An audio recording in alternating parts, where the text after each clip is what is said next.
दी print के YouTube channel को subscribe करें और ताज़ा अपडेट्स पाने के लिए बेल आइकन दबाएं। नमस्कार मित्रों, और आपका इस वीडियो कॉलम में स्वागत है। आज हम चर्चा करेंगे अखिल भारतीय प्रतिनिधि सभा के बारे में। अखिल भारतीय प्रतिनिधि सभा को समझना इसलिए ज़रूरी है अगर आप राष्ट्रीय स्वयंसेवक संघ को समझना चाहते हैं। वैसे तो संघ को समझना इतना आसान नहीं है, और लेकिन फिर भी अगर आप संघ की रीति नीति के विषय में एक मोटा अंदाज़ा लगाना चाहते हैं तो आपको अखिल भारतीय प्रतिनिधि सभा के विषय में जानकारी होना आवश्यक है। तो ऐसी कुछ उपयोगी जानकारी मैं आज आपसे साझा करने का प्रयास करूंगा। मैंने आज ये विषय इसलिए भी लिया है क्योंकि 19-20 मार्च को अखिल भारतीय प्रतिनिधि सभा की वार्षिक बैठक है। साल में एक बार इसकी बैठक होती है। ये संघ की निर्णय लेने वाली सर्वोच्च संस्था है। इसमें इस समय लगभग 1000 से ऊपर डेलीगेट्स हैं, लगभग 1200 के आसपास प्रतिनिधि हैं। ये संघ के विभिन्न प्रांतों से चुनकर आए हुए प्रतिनिधि होते हैं, और ये 2 से लेकर 4 दिन तक बैठते हैं साल में एक बार, और विभिन्न विषयों पर चर्चा करते हैं। इसी में संघ के जो संघ से इंस्पायर्ड या संघ से जो है प्रेरणा लेकर चलाए जा रहे संगठन है, जैसे विश्व हिंदू परिषद, भारतीय मजदूर संघ, स्वदेशी जागरण मंच, भारतीय जनता पार्टी और विद्या भारती, संस्कृत भारती, तो इस तरीके के जो संगठन हैं उनके जो प्रतिनिधि हैं वो भी वहाँ पर आते हैं। तो ये सभी लोग 3-4 दिन तक बैठते हैं। हर एक दिन में 3 से 4 सत्र जो है वो रहते हैं।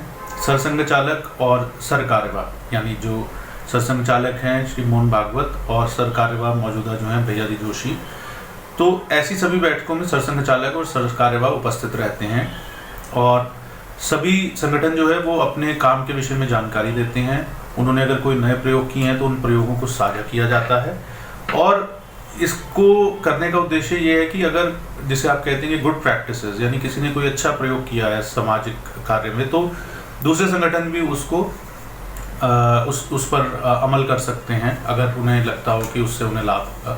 इसके साथ ही कई ऐसे संगठन हैं जो एक ही क्षेत्र में काम करते हैं, जैसे शिक्षा के क्षेत्र में काम करने के लिए भारतीय शिक्षण मंडल भी है, विद्या भारती भी है, और इस प्रकार से तो ये सारे संगठन जो है वो आपस में एक दूसरे के साथ समन्वय के साथ भी बेहतर काम कर सकें।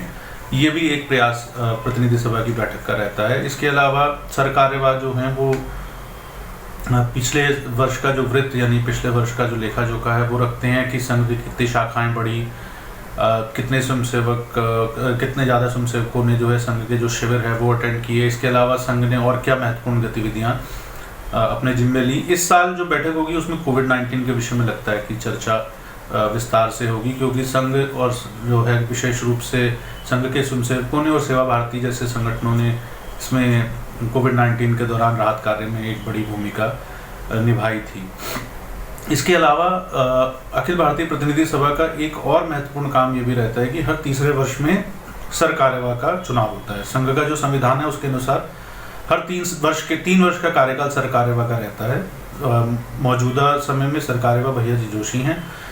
तो इस साल ये 3 साल का जो कार्यकाल है वो एक्सटेंड भी हो सकता है। आप दोबारा चुने जाते हैं तो आप दोबारा भी आ सकते हैं, और लेकिन एक चुनाव की प्रक्रिया रहती है, तो वो प्रक्रिया इस साल रहेगी।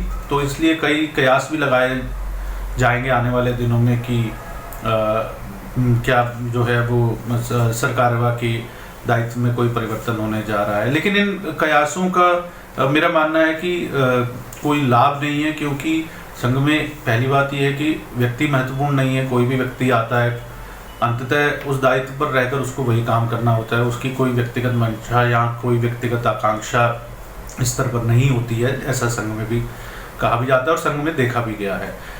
पहली अखिल भारतीय प्रतिनिधि सभा की बैठक जो है वो 1950 में हुई थी, और उसमें भैया जी दानी को सरकार्यवाह चुना गया था। सरकार्यवाह का दायित्व इसलिए महत्वपूर्ण है क्योंकि जो संघ की डे टू डे फंक्शनिंग है वो सरकार्यवाह के माध्यम से चलती है। सरसंघ चालक को आप एक चीफ मेंटोर की तरह जो है एक परिवार में जो है, जो एक आप इसको बोलते हैं परिवार के अध्यक्ष, जो एक बड़े बुजुर्ग होते हैं, वैसी सरसंघ चालक की जो है वो का दायित्व रहता है। लेकिन जो डे टू डे फंक्शनिंग है, जो संगठन को चलाने, संगठनात्मक गतिविधियां जो हैं सारी, वो सरकार्यवाह चलाते हैं। तो ये भी एक जो है जानकारी है। अन्यथा कई बार ज़्यादातर लोग ये समझते हैं कि सरसंघ चालक जो हैं वो संघ की जो है डे टू डे फंक्शनिंग को मॉनिटर चलाते हैं, लेकिन ऐसा नहीं है। सरकारें ऐसा जो है वो करते हैं। और तो इस साल मार्च 19-20 में बेंगलुरु में बैठक होने जा रही है। हर साल प्रतिनिधि सभा कुछ प्रस्ताव भी पारित करती है, जो भी उस समय राष्ट्र या समाज के सामने समसामयिक विषय रहते हैं उन पर ये प्रस्ताव पारित किए जाते हैं।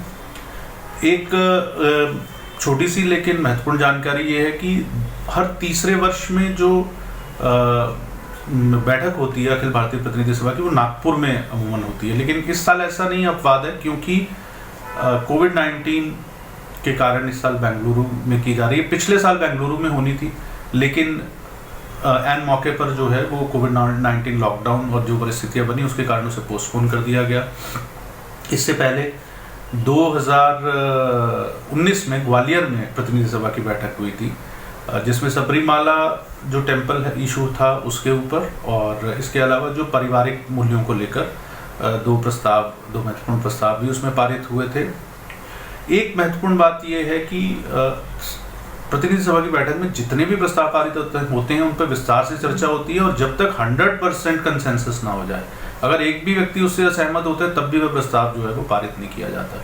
तो ये एक संघ की जो फंक्शनिंग या वर्किंग है उसका भी हिस्सा है, जिसमें कि जिसको आप ये कहते हैं कि एक समावेशी ऑल इंक्लूसिव अप्रोच है कि सभी को साथ में लेकर चलना है। अगर एक भी व्यक्ति असहमत है तो केवल नंबर्स के आधार पर कि बहुमत और अल्पमत वाला जो है वो प्रक्रिया नहीं अपनानी है, सबको साथ लेकर सबको कन्विंस करके चलना है। इसलिए कई बार घंटों बहस होती है और सत्र एक्सटेंड होते हैं, देर रात तक जो है वो चर्चाएं चलती हैं और प्रतिनिधि वहाँ पर खुलकर अपनी बात कहते हैं। एक और जो मिथ पिछले काफ़ी समय से जो है वो चला आ रहा है, उसे भी मुझे लगता है कि उसके बारे में भी चर्चा ज़रूरी है कि भाजपा को लेकर कितनी, या इलेक्टोरल पॉलिटिक्स को लेकर या राजनीति को लेकर कितनी चर्चा होती है। कोई चर्चा प्रतिनिधि सभा की बैठक में राजनीति को लेकर नहीं होती। कोई चर्चा जो है वो कैसे सरकारें बनेंगी, कैसे सरकारें गिरेंगी, या देश का राजनीतिक परिदृश्य क्या है, इसको लेकर कोई ऐसी चर्चा, और खासकर इलेक्टोरल पॉलिटिक्स को लेकर तो बिल्कुल भी चर्चा नहीं होती है। जितना सभी संगठनों को अपनी बात कहने का समय मिलता है, उनके प्रतिनिधि कहते हैं, उतना ही समय भारतीय जनता पार्टी को भी मिलता है। लेकिन दुर्भाग्यवश कह लीजिए, या परिस्थितियां कुछ ऐसी हैं कि ज़्यादातर जो टिप्पणी करने वाले हैं, जो ज़्यादातर कमेंटेटर्स हैं या जो विश्लेषक हैं, वे संघ को भाजपा की दृष्टि से देखते हैं, और संघ और भाजपा का जो रिलेशनशिप है, संबंध है, वो उनके लिए एक संदर्भ बिंदु, एक रेफरेंस पॉइंट है। वो जब भी प्रतिनिधि सभा की बैठक हो या संघ की कोई भी महत्वपूर्ण बैठक हो, तो उनकी नज़र यही रहती है कि अंदर के जो है राजनीतिक विषय पर बीजेपी के बारे में क्या चर्चा हो रही है। लेकिन बीजेपी के विषय में कोई चर्चा इस तरीके की नहीं होती है, और विशुद्ध रूप से संगठनात्मक और राष्ट्र और समाज के सामने जो विषय हैं उनकी चर्चा होती है, और वहाँ पर जो दिशा और दशा तय की जाती है, वो वहाँ से जो संघ के अधिकारी हैं वो वापस अपने क्षेत्र में जाते हैं और स्वयंसेवकों को उसके विषय में जानकारी देते हैं, और फिर वर्ष भर जो है संघ उस दिशा में जो है वो काम करता है। एक चलते चलते छोटी सी बात और, कि सर कार्यवाह जो है वो पिछले एक पूरे साल का लेखा जोखा भी जो रखते हैं, उसमें वो बताते हैं कि कितने शाखाएं बढ़ी हैं, कितनी घटी हैं, कितने स्वयंसेवकों ने शिविर अटेंड किए, कितने कैट ट्रेनिंग कैंप्स लगे, तो इस प्रकार की पूरी जानकारी भी शेयर की जाती है। तो ये सारी दिलचस्प बात ये है कि ये सारी जानकारी संघ के जो आलोचक हैं वो अक्सर उसे एक ओपेक ऑर्गेनाइजेशन, एक ऐसी बड़ा जो छुपा कर काम करने वाला संगठन है, ऐसा कहते हैं। लेकिन ये सारी जानकारियाँ उनकी वेबसाइट पर भी उपलब्ध हैं, उनके जो रेजोल्यूशन है वो भी वेबसाइट पर उपलब्ध हैं, और अगर आप संघ को समझना चाहते हैं तो इन और संघ का विभिन्न विषयों पर जो दृष्टिकोण है उसको भी अगर आप समझना चाहते हैं, तो ये रेजोल्यूशंस जो है, ये प्रस्ताव जो प्रतिनिधि सभा की बैठक में पारित होते हैं, ये अत्यंत महत्वपूर्ण है और ये आपके लिए मददगार साबित होंगे, और मुझे आपके फीडबैक का इंतज़ार रहेगा। धन्यवाद।